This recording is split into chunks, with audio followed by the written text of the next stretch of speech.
आशा करता हूँ आप सब बहुत अच्छे होंगे। मेरा नाम है सिद्धांत अग्निहोत्री। स्टडी ग्लोस पे आपका बहुत बहुत स्वागत है। 1 घंटे से ऊपर मैंने पूरा इकोनॉमिक सर्वे समझाया, बाद में देखा वॉइस नहीं थी, तो परेशान हो चुका हूँ मैं। एनीवे, तो इकोनॉमिक सर्वे आ गया है। अब जो हुआ, जो बात गई, जो बीत गई सो बात गई। इकोनॉमिक सर्वे आ गया है, निर्मला सीतारमण ने इसको टेबल किया है। कल बजट आने वाला है, तो बजट आने वाला है। कल क्या मार्केट ऊपर जाएगा? कल वैसे सैटरडे है, मार्केट खुली हुई है, तो आप बताइए मुझे कमेंट बॉक्स में। हो सकता है मार्केट ऊपर जाए, हो सकता है मार्केट ऊपर ना भी जाए।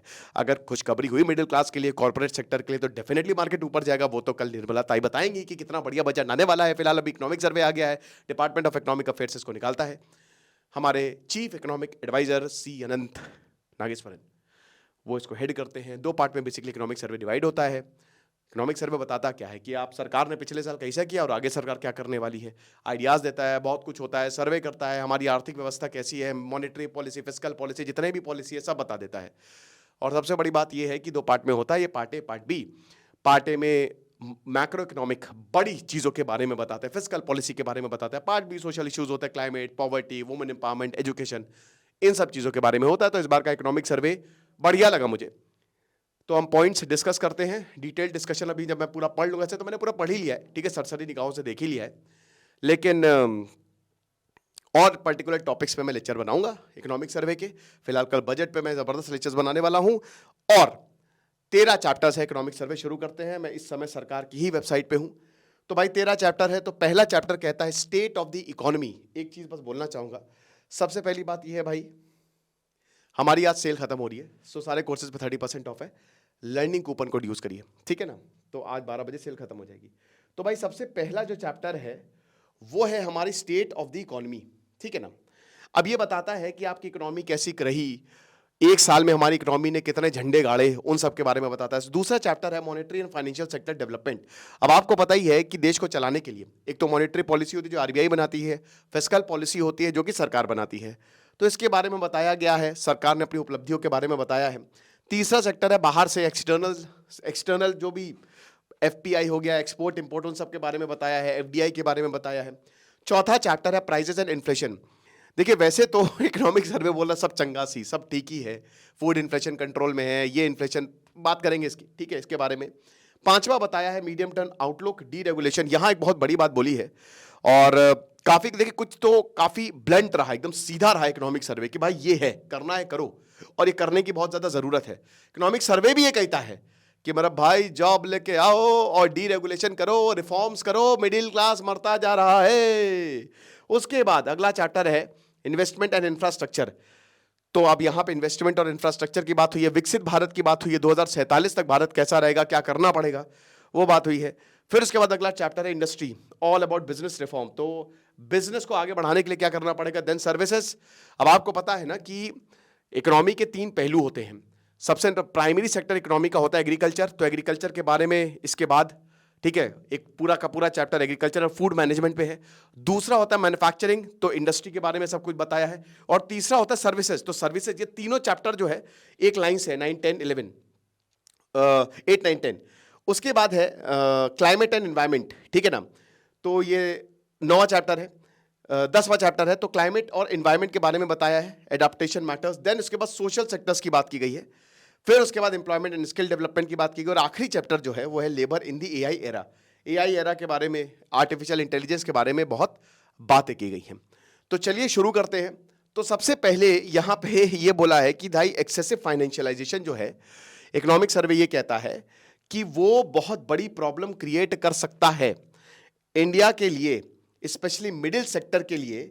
भाई अगर आप एक्सेसिव फाइनेंशियलाइजेशन कर रहे हैं तो इससे जो आपका मिडिल क्लास है वो दिक्कत में आ सकता है। तो अब ये तो भाई बड़ी बात बोल दी, क्योंकि देखिए चाहे जो भी हो, आजकल जितने भी फाइनेंशियल मार्केट्स हैं लोग उसमें पैसा लगा रहे हैं। लेकिन इकोनॉमिक सर्वे क्या कहता है? इकोनॉमिक सर्वे ये कहता है कि भाई जरा संभल के बिड़ू, कहीं ऐसा ना हो कि आपकी रियल इकोनॉमी पीछे रह जाए और ये वाला फाइनेंशियल सेक्टर बाजी मार ले जाए। लेकिन इससे घाटा होगा 2008 के फाइनेंशियल क्राइसिस। आपको पता ही है ना, बहुत सारे फाइनेंशियल इंस्ट्रूमेंट यहां पे बताए हैं जो रिस्क बहुत होते हैं, है ना। बहुत लोग इंट्राडे करते हैं गुरु, एक अभी आई थी रिपोर्ट। तो यहां बोला है कि अगर आप फाइनेंशियल मार्केट पे हद से ज्यादा भरोसा कर रहे हैं फंडिंग के लिए, तो कई बार ऐसा हो सकता है कि आपकी रियल इकोनॉमी पीछे छूट जाए, financial markets must grow in tandem with economy capital. ठीक है कि भाई आपकी देश की भी इकोनॉमी है और एक फाइनेंशियल मार्केट की भी इकोनॉमी, तो दोनों साथ साथ चले, अच्छा है। क्योंकि अगर ये आगे चली गई तो आपको ही नुकसान हो सकता है, देश की इकोनॉमी को नुकसान हो सकता है। ठीक है ना, तो यहां पे ये बात बताई गई है। ओवर फाइनेंस जो है, इसकी वजह से फाइनेंशियल सेक्टर जो है वो रियल सेक्टर के साथ कंपीट कर सकता है रिसोर्सेस के लिए, जिसकी कमी हो सकती है। अब स्किल्ड लेबर भी चाहिए, जितना ज्यादा फाइनेंशियल मार्केट बनेगा उतना ही ज्यादा स्किल्ड लेबर चाहिए होगा, जिसकी कमी आ सकती है। और इसकी वजह से जो एसेंशियल रिसोर्सेज से रियल इकोनॉमी डिप्राइव हो सकती है। तो ये बहुत बड़ी बात बोल दी है भाई, आप समझ रहे हो।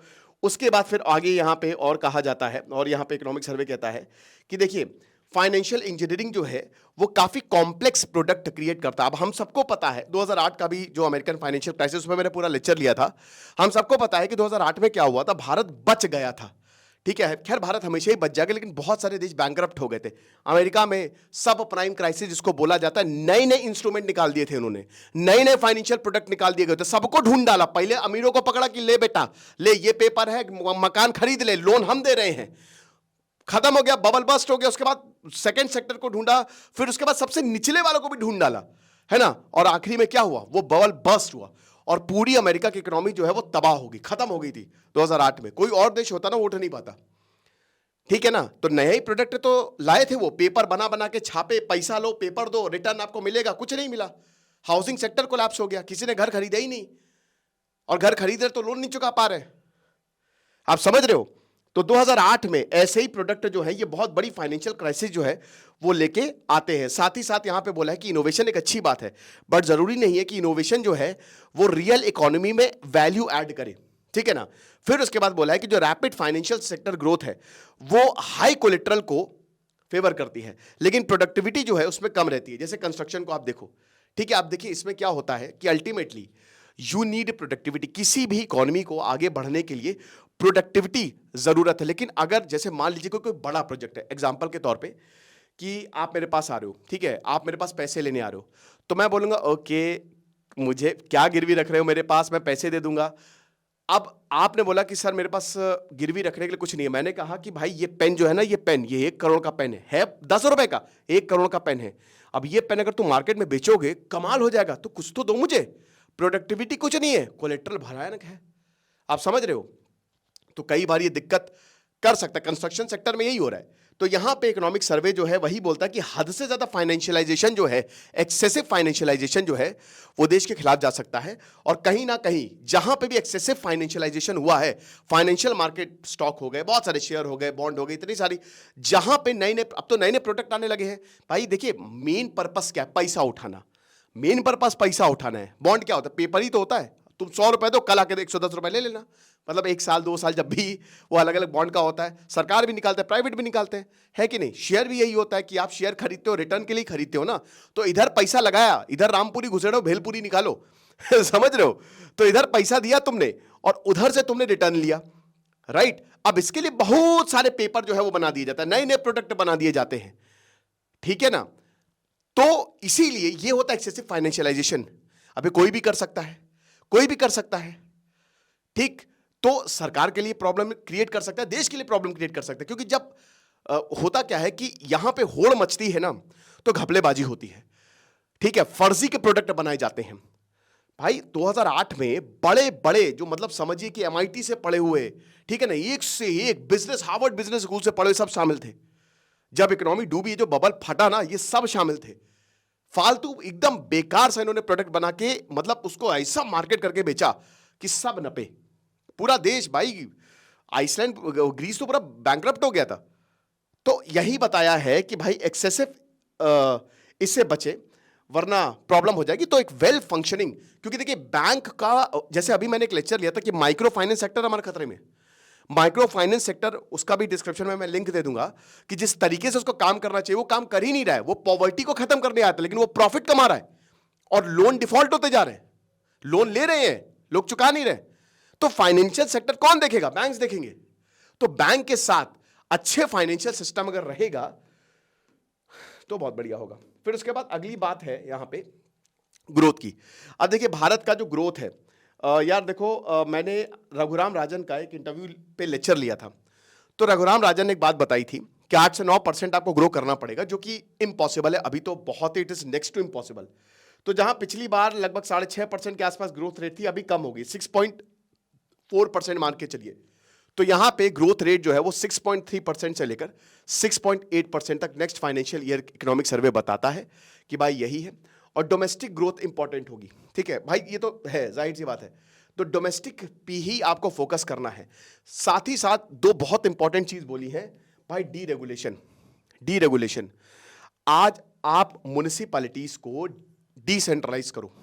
मैं बोलता हूं, बहुत सारी म्युनिसिपैलिटी के पास पैसा नहीं है, कुछ ही हैं अच्छा काम कर रहे हैं, दर्द होता है। ट्रांसनिट्रिया, माल्डोवा, गरीब देश हैं ये यूरोप के, रोड देखिए छोटे से हैं, कहीं गंदगी नहीं मिलेगी। तो रिफॉर्म्स और डीरेगुलेशन चाहिए ग्रास रूट लेवल पे। वही बात बोली है कि भैया डीरेगुलेट करिए, हटाइए इनको, आजाद स्वायत्तता दीजिए। मेयर खाली यहां पे नाम का है। अमेरिका में मेयर के पास बहुत ताकत है, देखा है ना पाप ऑफ गर्ल्स। और रिफॉर्म्स तो चाहिए ही चाहिए। जब तक रिफॉर्म, अरे पुलिस रिफॉर्म नहीं है यार, तुम इन चीजों के रिफॉर्म कर रहे हो। उसके बाद बताया है कि भाई जो यहां पे मिडिल क्लास फंसा हुआ है, और मेरे ख्याल में सारे क्लास फंसे हुए हैं, इकोनॉमिक फ्रीडम है नहीं यहां पे इंडिविजुअल्स को। तो जब तक आप नहीं देंगे इकोनॉमिक फ्रीडम ऑफ इंडिविजुअल्स, तब तक कैसे होगा। हाथ में पैसे चाहिए, टैक्स कम करिए, इनडायरेक्ट तो यही है। और उसके बाद ऑर्गेनाइजेशन अच्छी इकोनॉमिक एक्टिविटी करें। हम सबको पता है कि कॉर्पोरेट्स का प्रॉफिट बढ़िया होता जा रहा है, सैलरी बढ़ नहीं रही है, पैसा आ नहीं रहा है। तो ओवरऑल कंपेटिटिवनेस जो है, जब तक वो नहीं होगा मजा नहीं आएगा। उसके बाद ये बहुत बढ़िया बात बोली है यहां पे, बड़ी अच्छी बात कही आपने। तो यहां पे अगर विकसित भारत 2047 तक होना है तो इकोनॉमी को लगातार ग्रो करना पड़ेगा 8% से 8%। उसके बाद कम से कम, मतलब 2047 तक का यहां पे टारगेट है, तो कम से कम 2000, लगातार आप इससे ग्रो करते रहिए 10-15 साल, तब जाके विकसित भारत 2047 का विजन जो है वो पूरा होगा। पूरा दोस्तों, मैं तो कहता हूं 2040 तक हो सकता है। मैंने बताया भी था, इतनी हिम्मत है अगर सरकार में या लीडर्स में इतनी हिम्मत है तो कर दीजिए।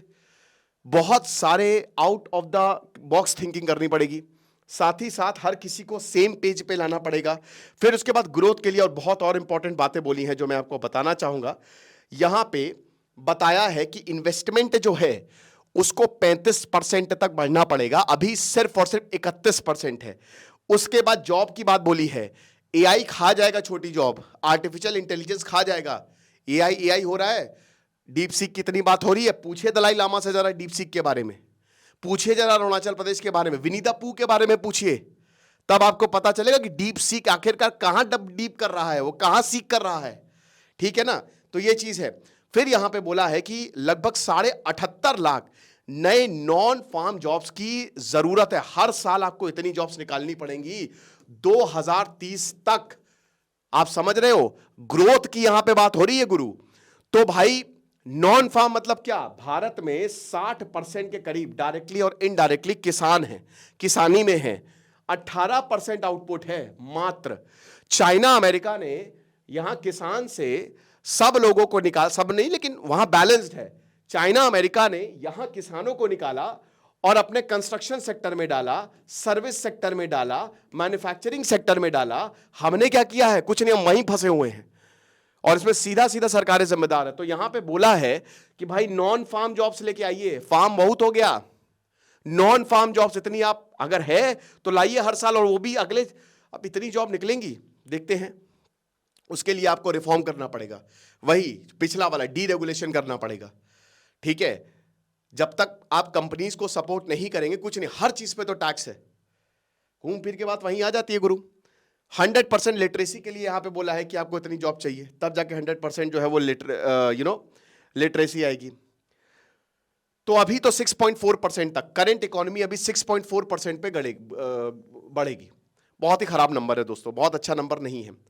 प्रीवियस इकोनॉमिक सर्वे ने बोला था कि 6.5% से 7% तक बढ़ेगी, अब ये कम हो गया है अगर हम ग्रोथ की बात करें पर्टिकुलरली। ठीक है, उसके बाद यहां पे बताया है कि जो इकोनॉमिक प्रोस्पेक्ट्स है वो बैलेंस्ड है काफी हद तक। भारत की जो इकोनॉमी है वो बढ़ेगी, ऐसा नहीं है, मतलब ठीक ठाक रहेगी, ऐसा ये बहुत अच्छा नहीं बहुत खराब भी नहीं। फिर एआई को लेके, टेक को लेके बोला है कि जो भारत का वर्कफोर्स है, लो स्किल और लो वैल्यू एडिड सर्विसेज, वो एआई खा जाएगा, ठीक है ना।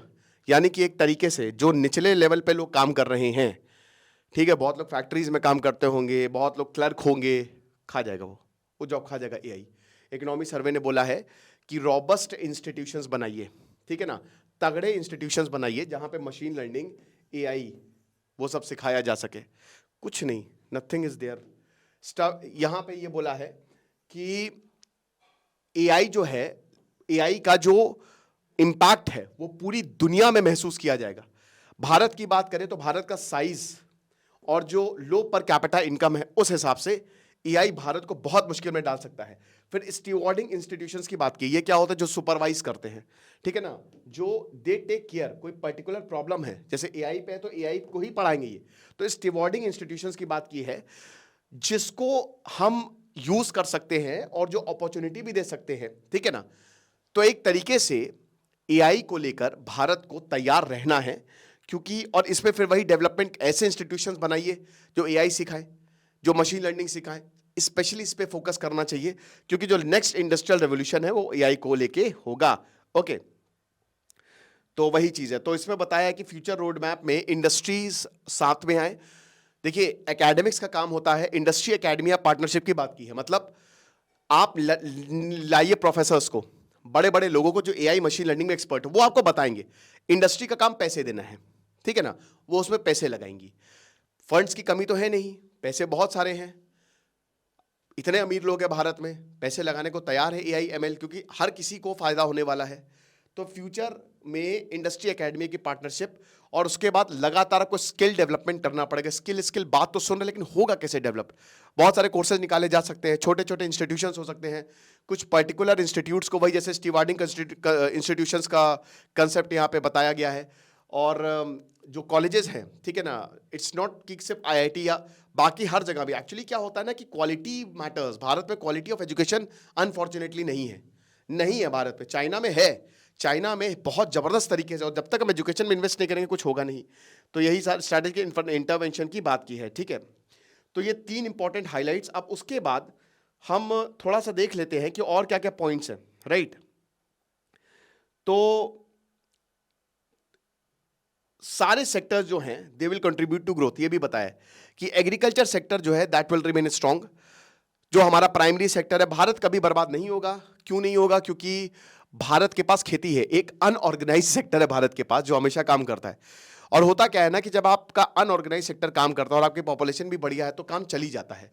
एक ठेला वाला अगर गोलगप्पे का ठेला लगा ले, एक ऑफिस के सामने ही लगा ले, तो आराम से वो 15, 20, 25 हज़ार रुपए महीना कमाएगा। अब ये अकाउंट में तो नहीं आएगा, क्यों, ना उसका पीएफ कटता, ना उसकी सैलरी है, बट काम तो चल ही रहा है ना। तो इसीलिए भारत कभी बर्बाद नहीं होगा। भारत ने ग्रीन रेवोल्यूशन जो आया ना, उसने कमाल कर दिया, समझ रहे हैं? तो ये चीज़ है। अब इंडस्ट्रियल सेक्टर बताया है कि देखिए प्री पैंडेमिक ट्रैजेक्टरी तक ये आ रहे हैं, ठीक है। कब आएंगे तो बात की बात है। रॉबस्ट रेट ऑफ ग्रोथ जो है उसने सर्विस सेक्टर को अलग ही लेवल पे ले गए हैं। सर्विस सेक्टर में डेफिनेटली यहाँ पे ग्रोथ जो है वो देखने को मिली है। फिर इन्फ्लेशन की यहाँ पे बात की गई है नेक्स्ट चैप्टर में। तो रिटेल इन्फ्लेशन 5.4% रहा, जो कि आरबीआई की लिमिट में रहा है, 4 ± 2, ठीक है ना। 6% से ज्यादा इन्फ्लेशन नहीं होना चाहिए, 2% से कम नहीं होना चाहिए। लेकिन मेरे भाई फूड इन्फ्लेशन की यहाँ पे बात नहीं की, जो बहुत अच्छा खासा पहुंच गया था। तो फाइनेंशियल सेक्टर में वही बता कि 5.4% रहा। पिछले साल अप्रैल दिसंबर में ये 4.9% था। तो चैलेंजेस काफ़ी ज़्यादा है, लेकिन इन्फ्लेशन मैनेजमेंट में पॉजिटिव साइंस हमको यहाँ पे देखने को मिले हैं। IMF ने प्रोजेक्ट किया है कि जो कंज्यूमर प्राइस इन्फ्लेशन है वो 4% तक रहेगा अगले साल। अब वो तो देखना पड़ेगा कि WPI और CPI कितना रहेगा, ठीक है ना। वो WPI सप्लाई साइड होता है, मतलब डिमांड साइड होता है, वो सप्लाई साइड तो देखेंगे। FD यहाँ पे FPI बाहर से कितना पैसा आ रहा है, तो FPI और FDI ने एक पॉजिटिव ट्रेंड देखने को मिला है। फॉरेन पोर्टफोलियो इन्वेस्टमेंट इन्होंने ठीक ठाक ट्रेंड दिए हैं। जहां पे पूरी दुनिया में वॉर है, अनसर्टेनिटीज है, भाई देखिए भारत में पैसा लगाया है और लोगों को प्रॉफिट भी मिला है। तो स्ट्रॉन्ग मैक्रो इकोनॉमिक फंडामेंटल्स यहाँ पे हमको देखने को मिले हैं। फिर FDI की बात करें तो उसमें भी पहले जो 8 महीने हैं 2024-2025 के, मतलब मान लीजिए कि चलिए कि पिछले साल जनवरी से लेकर लगभग सितंबर तक, तो उसने काफी अच्छा लोगों को रिटर्न दिया है, जिन्होंने भी यहां पे बाहर से जिन्होंने पैसा लगाया है, ठीक है ना। तो ये चीज है। फिर उसके बाद यहां पे बोला है कि जो फॉरेन एक्सचेंज रिजर्व्स है वो स्ट्रेंथन कर रहे हैं। 706 बिलियन डॉलर सितंबर 2004 में 2024 में थे। बहुत बढ़िया साइन है, लेकिन फिर कम भी हुए थे, आपको याद होगा। और अभी 27 दिसंबर 2024 तक 640 बिलियन डॉलर पे हमारे फॉरेन एक्सचेंज रिजर्व्स खड़े हुए हैं। यानी कि एक तरीके से जो हमारी एक्सटर्नल डेट है, हमारा जो उधार है बाहर का, 90% पैसा चुकाने का है हमारे पास, ठीक है ना। तो कोई दिक्कत की नहीं है, पूरी दुनिया में डॉलर में ही ट्रेड हो रहा है। ब्रिक्स की समिट होने वाली है, अब देखते हैं। डोनाल्ड ट्रंप ने कहा है कि अगर तुम अपनी करेंसी में ट्रेड करोगे तो हम तो टैरिफ लगाने वाले हैं। फिर उसके बाद बैंकिंग और इंश्योरेंस सेक्टर काफी स्टेबल है। यहाँ पे बात की गई है कि कमर्शियल बैंक्स जो हैं उन्होंने डिक्लाइन देखने को मिला है। भाई क्यों ना हो, ठीक है। जीएनपीए में जाहिर सी बात है कि एक समय 10 लाख करोड़ मतलब एनपीए रिकॉर्ड लेवल पे चले गए थे। देखिए मुझे लगता है ना कि जैसे हमारे एसबीआई हो गया, एचडीएफसी हो गया, आईसीआईसीआई हो गया, ये सिस्टमिकली इंपॉर्टेंट बैंक्स हैं, ठीक है, डीसेब जिनको बोला जाता है। और मैं अभी बैंक ऑफ इंडिया गया, एक काम था मेरा, वहां मुझे 5 मिनट का काम करवाने में 2 घंटे लग गए। तो जब ऐसी सर्विस होगी, इतनी पुअर सर्विस होगी, तो आपको क्या लगता है कि कोई क्यों खाता मेंटेन करेगा? लोग परेशान हो जाएंगे।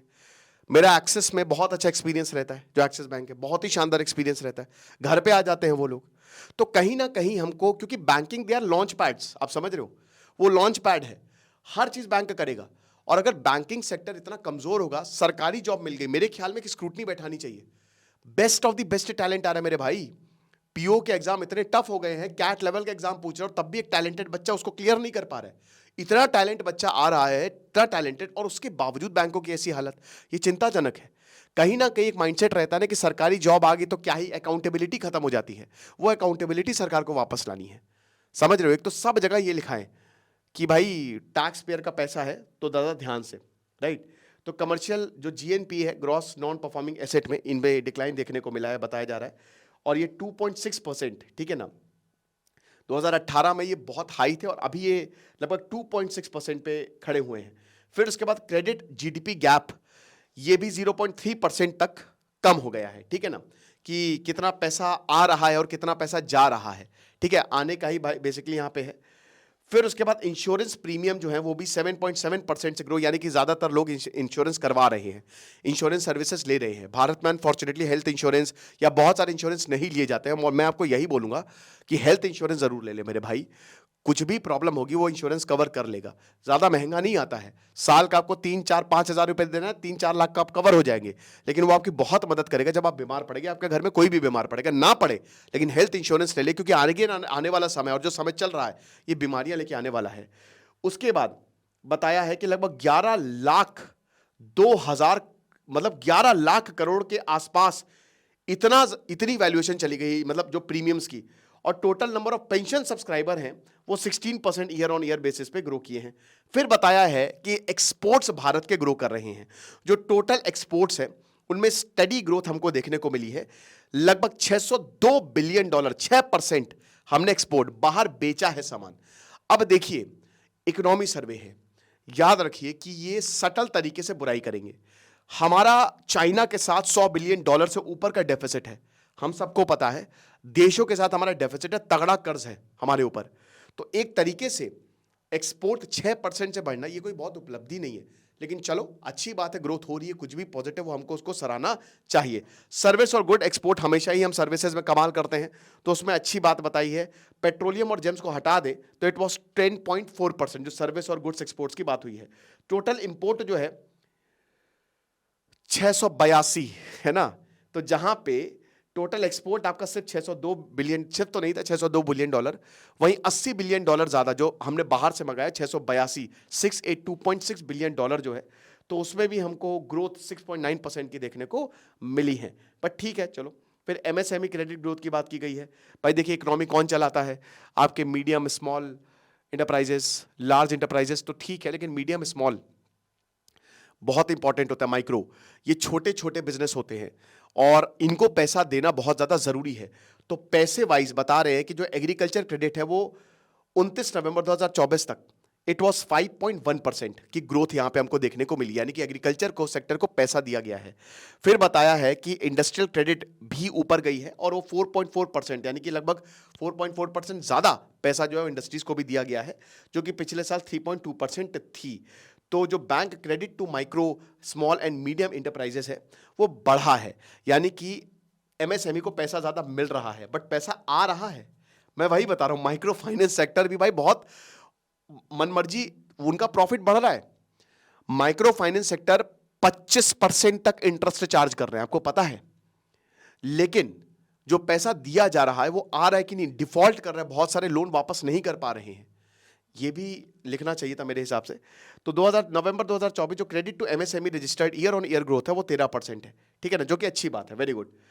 फिर इसके बाद सर्विस और पर्सनल लोन्स की बात करें तो इट वाज 5.9% और 8.8% मतलब सर्विस लोन जो था दैट वाज 5.9% जो सर्विसेज में क्रेडिट ग्रोथ हुई है, पैसा दिया गया इतना, और जो पर्सनल लोन था वो 8.8% से ग्रो हुआ है। ओके, तो व्हीकल और हाउसिंग लोन बहुत ज्यादा, देखिए एक तो समझिए कि गाड़ियां बढ़ रही हैं, गाड़ियों पे टैक्स बहुत ज्यादा है, और घर महंगे हो रहे हैं, घर महंगे होते जा रहे हैं।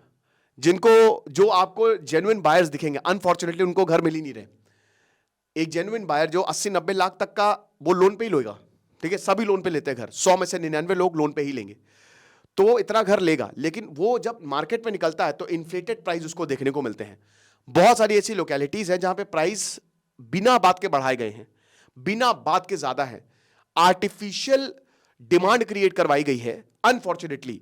तो मेरे ख्याल में शायद ये बहुत ज्यादा फायदा पहुंचाए, लेकिन वही बात है ना कि कंज्यूमर को उतना फायदा नहीं पहुंचा रहे जिनको वाकई में घर चाहिए। तो मेरे ख्याल में सरकार को थोड़ा सा इस पर भी ध्यान देना चाहिए। तो आरबीआई ने पॉलिसी इंटरवीन किया, बता कि पॉलिसी इंटरवेंशन से क्रेडिट ग्रोथ ठीक ठाक यहां पे हमको देखने को मिली है। फिर डी रेगुलेशन, ये बहुत इंपॉर्टेंट बात की गई जो मैंने आपको बताया कि इट इज वेरी इंपॉर्टेंट कि डी रेगुलेट किया जाए ताकि कैपेसिटी को अपग्रेड किया जाए। फिर इंफ्रास्ट्रक्चर, जब तक इंफ्रास्ट्रक्चर डिजिटल और सोशल, ये this is the central focus area of the government, तो जब तक हम ये नहीं बनाएंगे तब तक काम नहीं चलेगा। तो जाहिर सी बात है। तो ये हाइलाइट्स थी इकोनॉमिक सर्वे की। अब टॉपिक वाइज, चैप्टर वाइज मैं कल मोस्ट प्रोबेबली इकोनॉमिक सर्वे जो है, अभी तो मैंने एक सरसरी निगाहों से देखा, ठीक है, कि क्या क्या हाइलाइट्स थी, क्या इंपॉर्टेंट पॉइंट्स थे, वो मैंने आपको समझाया। लेकिन वही बात है कि चैप्टर वाइज मैं कल बताऊंगा। आपको क्या लगता है, आप खुश हैं नहीं है, मुझे जरूर बताइएगा। खुश नहीं, पढ़ते नहीं, जैसे सिद्धांत साइनिक ऑफ। कल भाई बजट आने वाला है, बताऊंगा कल क्या हुआ। Thank you so much.